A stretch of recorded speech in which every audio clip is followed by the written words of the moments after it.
Jessyca Mullenberg was just 13 when everything started to change.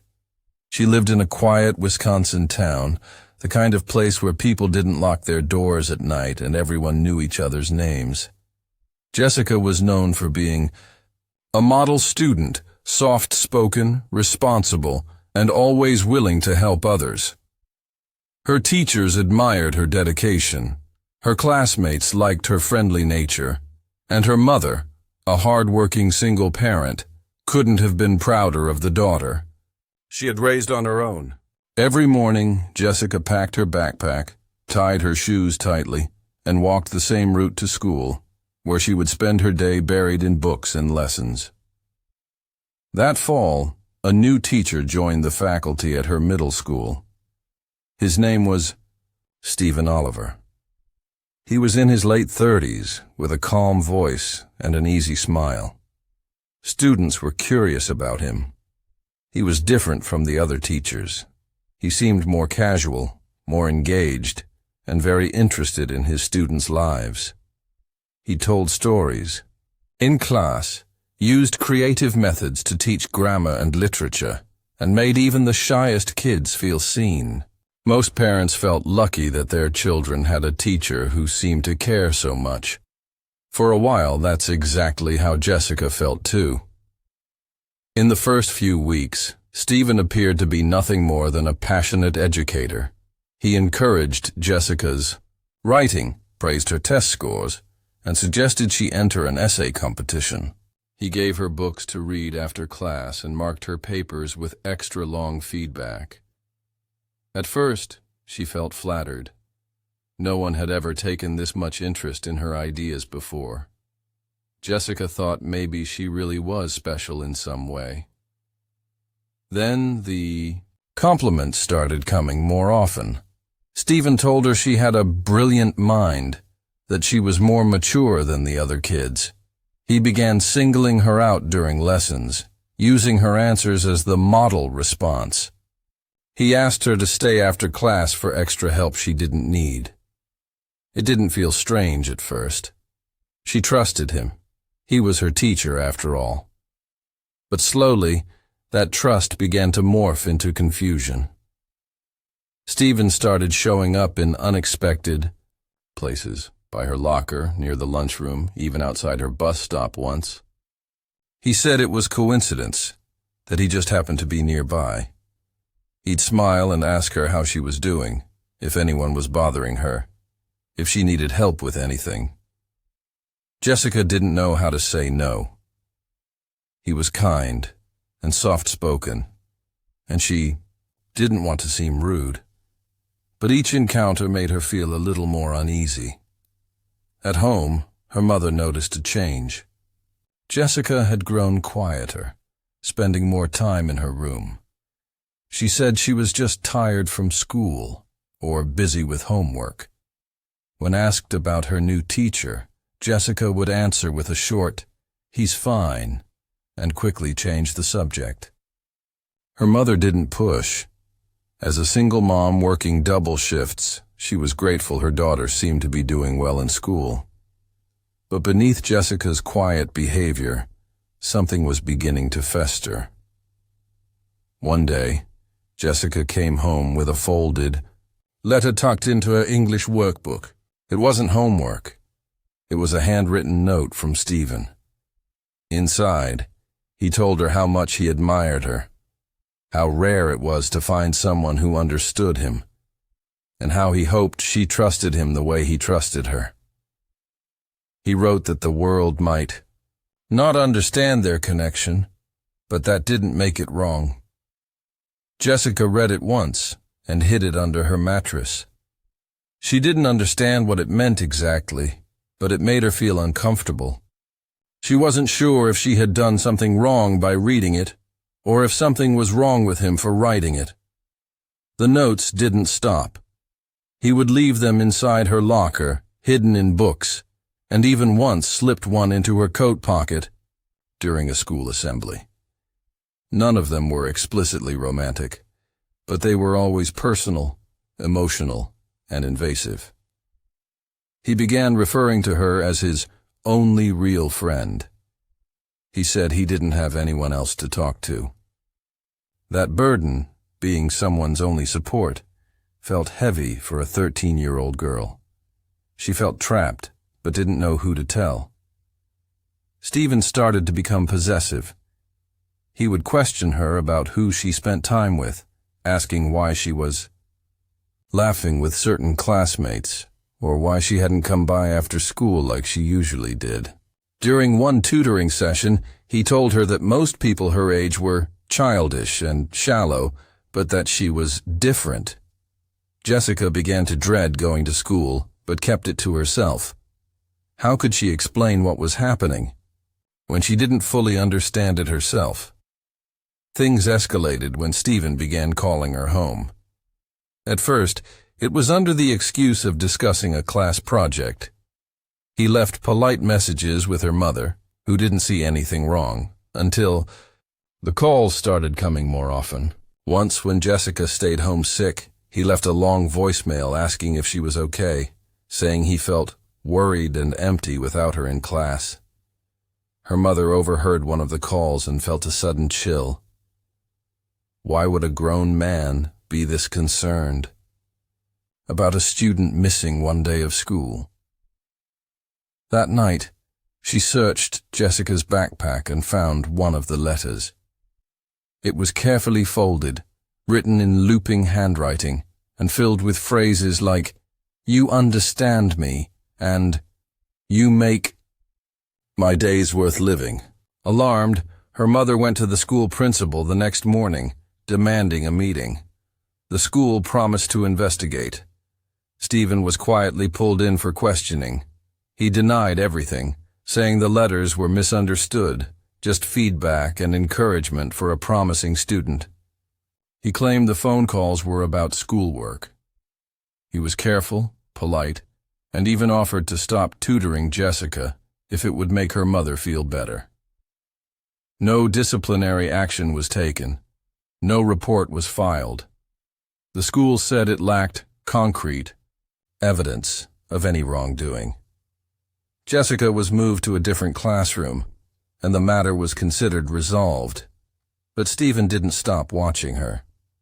He didn't stop planning, and within a few weeks, Jessyca would disappear without a trace. In the weeks following the classroom change, Jessyca Mullenberg tried to settle back into a normal routine. She was placed in another English section, with a different teacher, and although it brought some relief, the uneasiness inside her didn't go away. Something still lingered, like a shadow always just behind her. Stephen Oliver was no longer in the same classroom, but he hadn't vanished from her life. He still walked the same hallways, still greeted her with knowing glances, still found ways to make his presence felt. His silence was more unsettling than his words had ever been. What Jessyca didn't know was that Stephen had only grown more fixated. Being removed from her classroom wasn't a setback for him. It was a challenge. He began observing her movements more carefully. He learned what time she arrived at school, what hallway she used to get to her locker, which bus she took home, and where she sat during lunch. He didn't need to speak to her anymore. Just watching her had become enough to feed his obsession. To him, it was never over. In his mind, the connection they shared was still real, still alive, and still something he intended to preserve.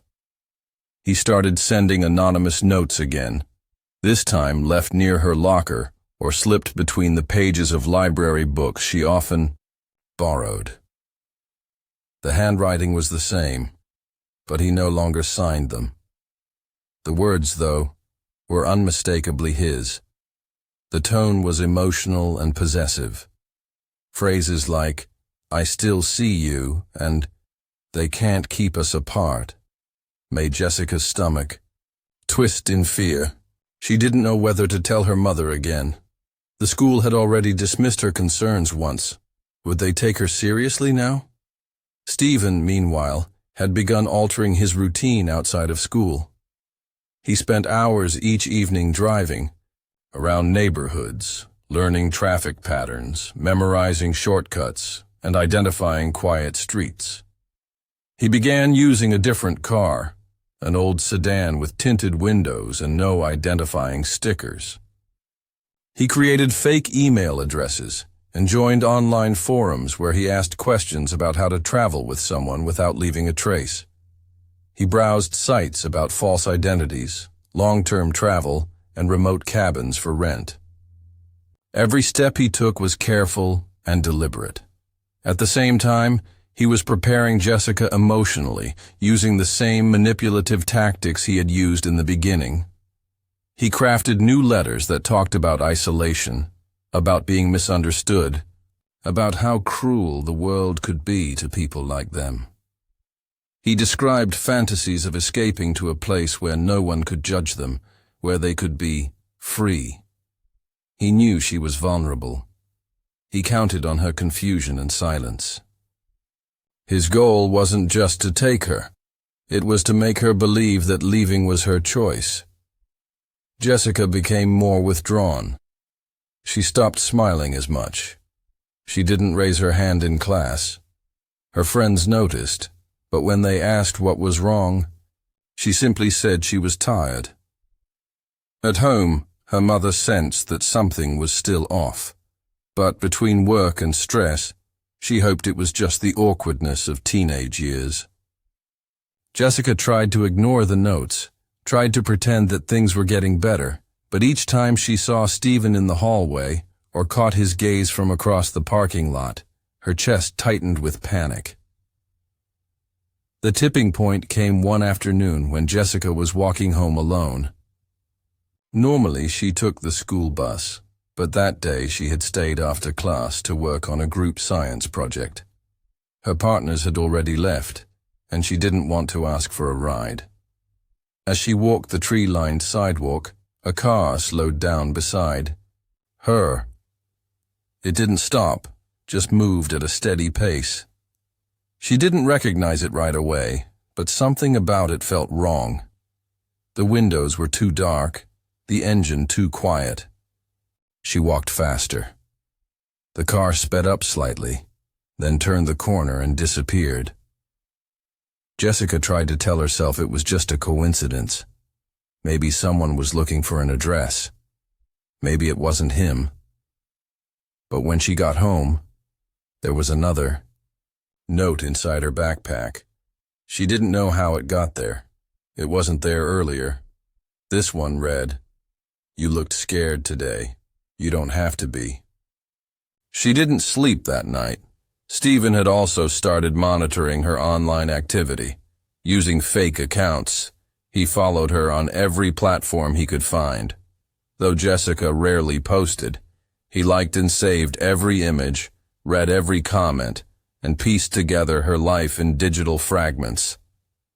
When she posted a photo from her friend's birthday party, he responded with a vague, anonymous message.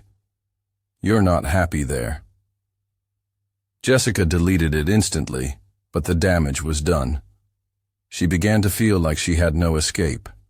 What nobody knew was that Stephen had recently rented a small apartment over 100 miles away in another town. He paid cash and used a fake name. The landlord didn't ask too many questions. It was a short-term lease in a quiet building with few tenants. He stocked the place with groceries, blankets, and even a second-hand television. He covered the windows with blackout curtains. He brought in locks, tools, and soundproofing materials. The apartment wasn't for him. It was for Jessyca. Back in town, Stephen's behavior at school remained calm and composed. To everyone else, he seemed to be adjusting well after the investigation. He stayed professional, kept to himself, and never brought up Jessyca's name again. But the truth was, he was counting down the days. He had a plan, a timeline, a route. He even had disguises, a baseball cap, sunglasses, and a change of clothes stuffed into a duffel bag. Jessyca didn't know it, but her every move was being watched. Her world felt increasingly small, like the walls were closing in. She felt powerless, afraid, and unsure of who to trust. Her mother's love wasn't enough to keep the fear away. Her friend's concern didn't reach deep enough to touch the terror she carried inside. And while the adults around her focused on rules and procedures, Stephen was preparing for something much more dangerous. He wasn't just watching anymore. He was waiting, and the moment he had been planning for was drawing closer. It was a cold October morning when Jessyca Mullenberg disappeared. The sun had barely risen, and the neighborhood was quiet except for the soft hum of school buses and the occasional bark of a dog. Jessica's mother had gone to work early for a double shift, trusting her responsible daughter to catch the bus on her own like she always did. But that morning, Jessyca never made it to school. And by the time anyone realized she was missing, hours had already passed. Her backpack was found later that day behind a dumpster 3 blocks away from their home. It had been carefully placed there, not discarded. Her books were untouched. Her jacket was folded neatly on top, even though the air that morning had been brisk and sharp. Nothing had been stolen. There were no signs of a struggle. But Jessyca was gone. The school called her mother after she failed to show up to her first class. At first, it was assumed she was sick or had missed the bus. But when calls to her home went unanswered, and her friends said they hadn't seen her since the day before, panic began to rise. Her mother raced home, expecting to find Jessyca curled up on the couch with a blanket. But the house was empty, the bed was made. Her phone was still charging on the nightstand. That's when her mother called the police. The initial investigation began with neighbors and classmates. Officers went door to door, asking if anyone had seen the 13-year-old girl that morning. A few remembered her walking the usual path toward the bus stop. One elderly neighbor said she saw a dark-colored sedan parked unusually close to the curb. Another mentioned hearing a car door slam, but thought nothing of it at the time. There were no security cameras nearby, no witnesses who could confirm what had happened. It was as if Jessyca had simply vanished into the morning fog. Detectives began digging into Jessica's school life. They talked to teachers, students, and administrators. That's when Stephen Oliver's name surfaced again. He had been reported months earlier for overly personal letters and inappropriate attention toward Jessyca. But at the time, it had been handled internally. No police report, no official consequences, just a classroom reassignment and a quiet warning. Now, with Jessyca missing, the situation took on a far more sinister tone. Police questioned Stephen at his home. He answered the door calmly and appeared cooperative. He admitted he had taught Jessyca, but denied having any contact with her since the investigation. He said he was shocked to hear she was missing. He told officers he had been home all morning, grading papers and drinking coffee. When asked if anyone could verify his location, he mentioned a neighbor who occasionally saw him in the mornings, but offered no solid alibi. The officers noted his demeanor, too composed, too polished, but without evidence. They couldn't detain him.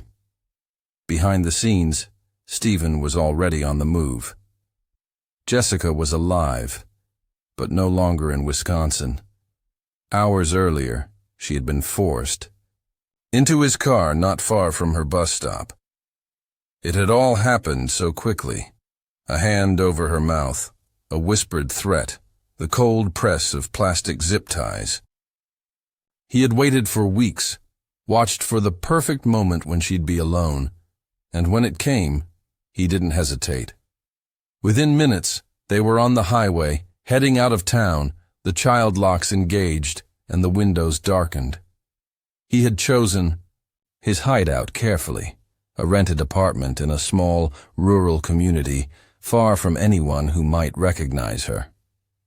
The building was nearly empty, and the neighbors kept to themselves. Inside, the apartment was cold and dim. There were no decorations, no signs of life, just a mattress on the floor and blackout curtains on every window. The fridge was stocked with bottled water and packaged food. A second padlock had been added to the inside of the front door. Stephen believed he had created the perfect hiding place. For Jessyca, the nightmare had only begun. She was terrified, confused, and exhausted. Stephen told her that no one cared about her, that the world had forgotten her, that he was the only one who understood her. At first, she refused to speak. She sat curled in the corner, avoiding his eyes, but days turned into weeks. He controlled everything, what she ate, when she slept, even when she was allowed to use the bathroom. He played soft music in the background and read to her from books he claimed they both loved. He reminded her that they had a special bond, one that others would never understand. Back in her hometown, the search intensified. Her face was plastered on posters, news broadcasts, and social media. Volunteers combed through wooded areas and abandoned buildings. Tips poured in, but none led anywhere. The longer she remained missing, the more desperate the town became. Her mother clung to hope, refusing to believe her daughter was gone forever. Every morning she sat by the phone, waiting for a call that never came. Investigators kept circling, back to Stephen. Something about his story didn't sit right. They obtained a warrant to search his house and computer. What they found changed everything. Hidden deep in his hard drive were copies of letters he had written to Jessyca, never sent. Some were rambling confessions of love. Others were filled with dark, obsessive language, plans, maps, lists of items he had purchased. There were searches about kidnapping, GPS tracking, and how to avoid detection. Police also discovered surveillance-style photos of Jessyca walking home from school. Now they had evidence. But by the time they returned to Stephen's house, it was empty. He had vanished. The car was gone. So were his clothes and personal items. It was clear he had been preparing for this moment all along. A full-scale manhunt was launched, stretching across state lines. Checkpoints were established. His face was added to national databases. But Stephen had planned well. He used cash only, avoided major highways, and stayed in places where no one asked questions. Meanwhile, Jessyca's will to fight remained strong. Despite everything, she never fully believed his lies. She knew her mother was out there searching. She knew someone would find her eventually. And in the darkest hours of her captivity, that hope became her only source of strength. But time was running out. Stephen was beginning to grow careless. And far away from the quiet town where Jessyca once lived, a small mistake was about to bring everything crashing down. A month had passed since Jessyca Mullenberg's disappearance, and the town she left behind was no longer the same. Ribbons of yellow and purple, her favorite colors, hung from trees and lampposts. Her classmates left handwritten notes outside the school gates. The police still held daily press briefings, but the updates were growing thinner. The trail seemed cold, and whispers of worst-case scenarios filled the spaces where hope once lived. But behind the scenes, a few investigators refused to let go of one lingering truth. Stephen Oliver had planned this too carefully to have simply vanished without error. While the nation watched and waited, the investigation pivoted quietly to federal authorities. The FBI stepped in, widening the search radius and bringing in behavioral analysts who specialized in child abductions. They reviewed Stephen's life in painstaking detail, his habits, purchases, online activity, and financial footprint. His rental car had never been returned. His bank accounts were empty, and his cell phone had gone dark days before Jessyca vanished. On paper, he had erased himself, but no one disappears entirely. Then came the break. A traffic camera from a highway in Minnesota captured a grainy image of a car matching the description of Stephen's sedan. It wasn't enough to track him directly, but it narrowed the search. Investigators started scanning local property records, motel logs, and apartment leases for fake names or short-term rentals. One building manager in a remote town recognized a photo of Stephen. He had rented a unit under a different name 2 months earlier and paid in cash. She hadn't seen him since he moved in, but remembered the thick blackout curtains and strange behavior. The building was placed under surveillance immediately. Agents observed from a distance for 2 days. The blinds never moved. No one entered or exited. On the 3rd day, just before dawn, a light flickered briefly through one of the cracks in the curtains. That was enough. The FBI made their move. Inside, the apartment was eerily silent. The front door was locked with multiple chains from the inside, and a secondary lock had been installed without the landlord's knowledge. Agents forced their way in. The air was stale and heavy. The living room was nearly empty, just a fold-out. Mattress, a small fridge, and a table with notebooks scattered across it. On the floor beside the bed was a box of old photos, all of Jessyca. Then, from behind a closed bedroom door, a soft sound, barely audible, like the rustle of fabric. When they opened the door, they found her.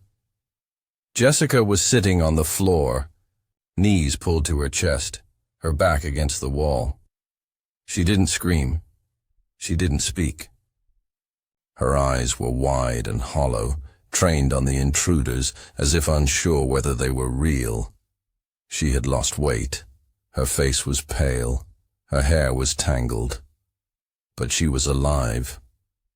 Stephen wasn't there. He had left hours earlier, apparently tipped off by something, a flicker of movement, a vehicle that looked out of place, or maybe just instinct. He had packed a small bag and disappeared again. Authorities believed he had a secondary escape plan and possibly another identity, but they didn't care at that moment. Jessyca had been found. That was all that mattered.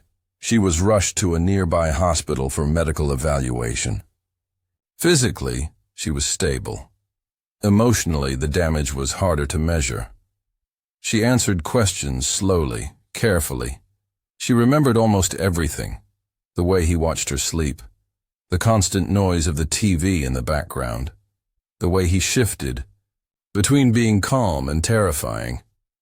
He had never hurt her physically, but he controlled her completely.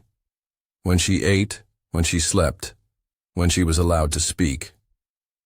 He told her she belonged to him, that no one else wanted her. She never believed him. Her mother arrived the same day. The reunion was quiet and tearful. Jessyca didn't say much, just wrapped her arms tightly around her mother and didn't let go. For days, the hospital kept her under observation. Therapists came and went. Detectives asked questions gently. She told them everything she could. How he grabbed her, where he took her, what the apartment looked like, how he had changed.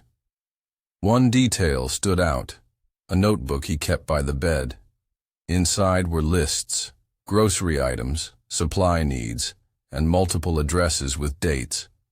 One of those addresses led to a storage unit in a nearby town. When the FBI opened it, they found evidence that Stephen had prepared for the long haul, extra clothes, burner phones, maps, and surveillance photos of other young girls. It became clear he had been planning more than just Jessyca's abduction. She was never meant to be the last. A nationwide manhunt was launched. Stephen Oliver's face appeared on every news outlet in the country. He was named on the FBI's most wanted list. Tip lines lit up with possible sightings, but each led to a dead end. He had planned well. Too well. Still, Jessyca's rescue was a victory. The public response was overwhelming. Prayers, letters, support from across the country. The town held a candlelight vigil the night she was released from the hospital. Her classmates stood in silence as her name was read aloud, followed by a single word: found. But behind the joy, there was a quiet unease. Stephen was still out there, somewhere, watching, waiting, planning again. Jessyca began the long road to healing. She stayed home for the rest of the school year, surrounded by family, therapists, and professionals trained in trauma recovery. Her story became a national conversation about school safety, the dangers of grooming, and the signs that are too often ignored. Parents spoke to their children. Schools revisited their policies. But the damage had been done. Jessyca had survived, but her childhood had been stolen. The man who took it was still free. And while the world moved forward, a storm still gathered, quietly in the background. Some believed he would eventually make a mistake. Others feared he never would. And Jessyca, though safe, would forever live with the question no child should ever have to ask. What if he comes back? Months passed after Jessyca Mullenberg's rescue, but the scars left behind refused to fade. She had been pulled from the nightmare, but she was not the same girl who once walked the halls of her middle school with books in her arms and dreams in her heart. Now, the world saw her differently. She was the girl who was taken, a label that clung to her in every headline, every conversation, every cautious glance from strangers who recognized her face. She had survived, but survival was only the beginning. Therapy became her new routine. 3 times a week she sat in a quiet room with soft lighting and tried to untangle the web that Stephen Oliver had wrapped around her mind. He hadn't needed chains to trap her. He used words, routines, silence, and fear. And those were harder to escape than any locked door. At night, she often woke up gasping, convinced he was standing over her again. Her mother would rush in, hold her tightly, whispering, "You're safe now," again and again, even though neither of them fully believed it. Meanwhile, law enforcement worked relentlessly to find Stephen. The storage unit he had rented revealed unsettling evidence, journals, photographs, names of other girls. Some had been students, others were strangers he had followed in public places. The FBI realized Jessyca wasn't the first girl he had become obsessed with, just the first he managed to take. They feared she wouldn't be the last. His trail stretched across states. He had used fake names to rent cars and apartments. He knew how to avoid surveillance, how to blend in, how to disappear. Every time they thought they were close, he vanished again like smoke in the wind. Then came the sighting. A woman in Montana reported seeing a man who resembled Stephen working at a small auto repair shop under a different name. She noticed he avoided eye contact and always wore gloves, even indoors. She had seen a news report weeks earlier and couldn't shake the feeling. The tip was investigated immediately. By the time agents arrived, the man was gone. He had quit abruptly the day before, left behind a locker filled with receipts, burner phone packaging, and a notebook. Inside the notebook were disturbing entries.